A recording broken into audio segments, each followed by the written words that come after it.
In the vast garden of the universe, the heaviest black holes grew from seeds.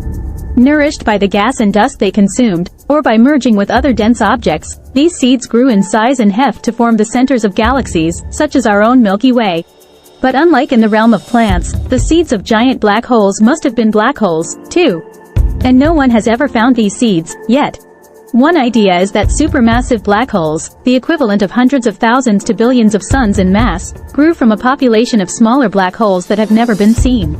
This elusive group, the intermediate mass black holes, would weigh in somewhere between 100 and 100,000 suns. Among the hundreds of black holes found so far, there have been plenty of relatively small ones, but none for sure in the intermediate mass range, desert. Scientists are working with powerful space telescopes from NASA, as well as other observatories, to track down far-flung objects that fit the description of these exotic entities. They have found dozens of possible candidates, and are working toward confirming them as black holes. But even if they do, that opens up a whole new mystery. How did intermediate mass black holes form?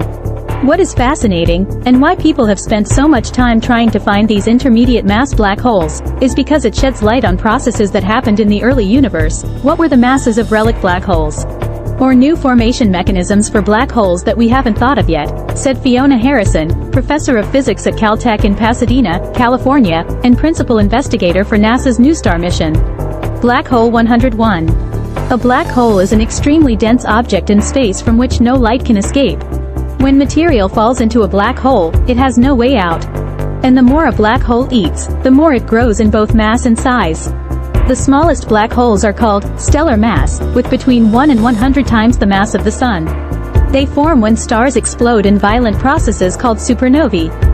Supermassive black holes, on the other hand, are the central anchors of large galaxies. For example, our Sun and all other stars in the Milky Way orbit a black hole called Sagittarius A** that weighs about 4.1 million solar masses.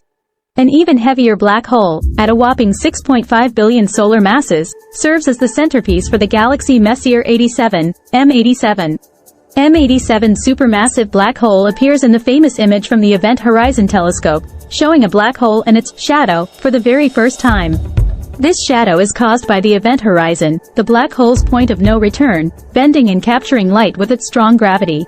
Supermassive black holes tend to have disks of material around them called accretion disks, made of extremely hot, high-energy particles that shine bright as they get closer to the event horizon, the black hole's region of no return. Those that make their disks shine brightly because they eat a lot are called active galactic nuclei. The density of matter needed to create a black hole is mind-boggling.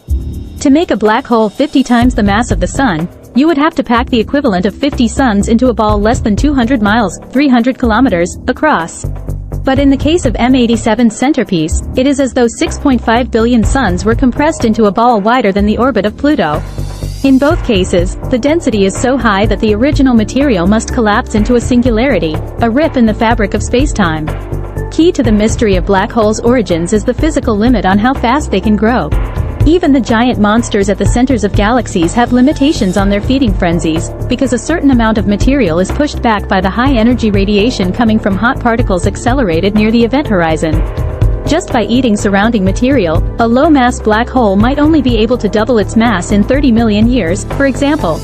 If you start from a mass of 50 solar masses, you simply cannot grow it to 1 billion solar masses over 1 billion years, said Igor Chilingarian, an astrophysicist at the Smithsonian Astrophysical Observatory, Cambridge, Massachusetts, and Moscow State University. But, as we know, there are supermassive black holes that exist less than 1 billion years after the formation of the universe. How to make a black hole you can't see.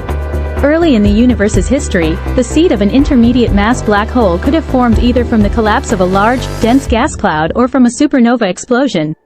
The very first stars that exploded in our universe had pure hydrogen and helium in their outer layers with heavier elements concentrated in the core. This is a recipe for a much more massive black hole than exploding modern stars, which are polluted, with heavy elements in their outer layers and therefore lose more mass through their stellar winds. If we're forming black holes with 100 solar masses early in the universe, some of them should merge together. But you basically then should produce a whole range of masses, and then some of them should still be around, said Todd Strohmeyer, an astrophysicist at NASA's Goddard Space Flight Center, Greenbelt, Maryland. So then, where are they, if they did form? One clue that intermediate mass black holes could still be out there came from the National Science Foundation's Laser Interferometer Gravitational Wave Observatory, LIGO, a collaboration between Caltech and the Massachusetts Institute of Technology.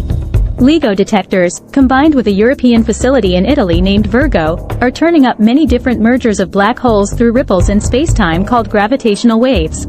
In 2016, LIGO announced one of the most important scientific discoveries of the last half-century, the first gravitational wave detection.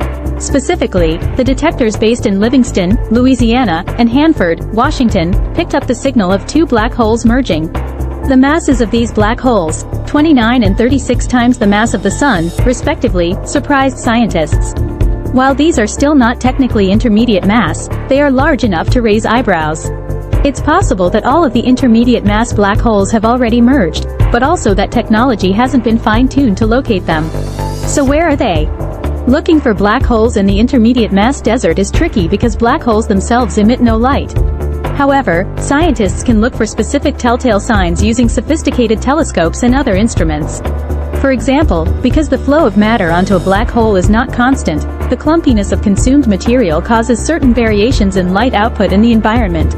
Such changes can be seen more quickly in smaller black holes than in larger ones. On a timescale of hours, you can do the observational campaign that for classical active galactic nuclei takes months, Chilingarian said. The most promising intermediate mass black hole candidate is called HLX-1, with a mass of about 20,000 times the Sun's. HLX-1 stands for Hyperluminous X-ray Source 1, and its energy output is a lot higher than Sun-like stars. It was discovered in 2009 by Australian astronomer Sean Farrell, using the European Space Agency's XMM Newton X-ray Space Telescope. A 2012 study using NASA's Hubble and Swift space telescopes found suggestions of a cluster of young blue stars orbiting this object. It may have once been the center of a dwarf galaxy that was swallowed by the larger galaxy ESO 243-49. Many scientists consider HLX-1 a proven intermediate mass black hole, Harrison said.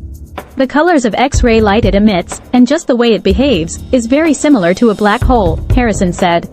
A lot of people have programs to find things that look like HLX-1, but so far none are consistent. But the hunt goes on.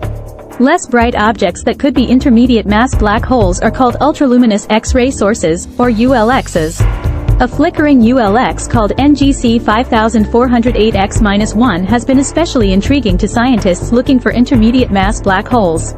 But NASA's NuSTAR and Chandra X-ray observatories astonished scientists by revealing that many ULX objects are not black holes. Instead, they are pulsars, extremely dense stellar remnants that appear to pulse like lighthouses. M82X1, the brightest X-ray source in the galaxy M82, is another very bright object that seems to flicker on timescales consistent with an intermediate mass black hole. These changes in brightness are related to the mass of the black hole, and are caused by orbiting material near the inner region of the accretion disk. A 2014 study looked at specific variations in X-ray light and estimated that M82X-1 has a mass of about 400 suns. Scientists used archival data from NASA's Rossi X-ray Timing Explorer, RXTE, satellite to study these X-ray brightness variations. Most recently, scientists investigated a bigger group of possible intermediate mass black holes. In 2018, Chilingarian and colleagues described a sample of 10 candidates by reanalyzing optical data from the Sloan Digital Sky Survey and matching the initial prospects with X-ray data from Chandra and XMM Newton. They are now following up with ground-based telescopes in Chile and Arizona. Mar Mezcua of Spain's Institute for Space Sciences led a separate 2018 study, also using Chandra data, finding 40 growing black holes in dwarf galaxies that could be in that special intermediate mass range. But Mezcua and collaborators argue these black holes formed originally in the collapse of giant clouds, rather than by originating in stellar explosions. What's next? Dwarf galaxies are interesting places to continue looking because, in theory, smaller star systems could host black holes of much lower mass than those found in the centers of larger galaxies like our own. Scientists are also searching globular clusters, spherical concentrations of stars located in the outskirts of the Milky Way and other galaxies, for the same reason. It could be there are black holes like that, in galaxies like that, but if they're not accreting a lot of matter, it might be hard to see them, Strohmeyer said. Intermediate mass black hole hunters eagerly await the launch of NASA's James Webb Space Telescope, which will peer back to the dawn of the first galaxies. Webb will help astronomers figure out which came first, the galaxy or its central black hole, and how that black hole might have been put together. In combination with X-ray observations, Webb's infrared data will be important for identifying some of the most ancient black hole candidates. Another new tool launched in July by the Russian space agency Roscosmos is called Spectrum X-Gamma, a spacecraft that will scan the sky in X-rays, and carries an instrument with mirrors developed and built with NASA Marshall Space Flight Center, Huntsville, Alabama. Gravitational wave information flowing from the LIGO-Virgo collaboration will also aid in the search, as will the European Space Agency's planned Laser Interferometer Space Antenna, LISA, mission. This fleet of new instruments and technologies, in addition to current ones, will help astronomers as they continue to scour the cosmic garden for seeds of black holes and galaxies like our own.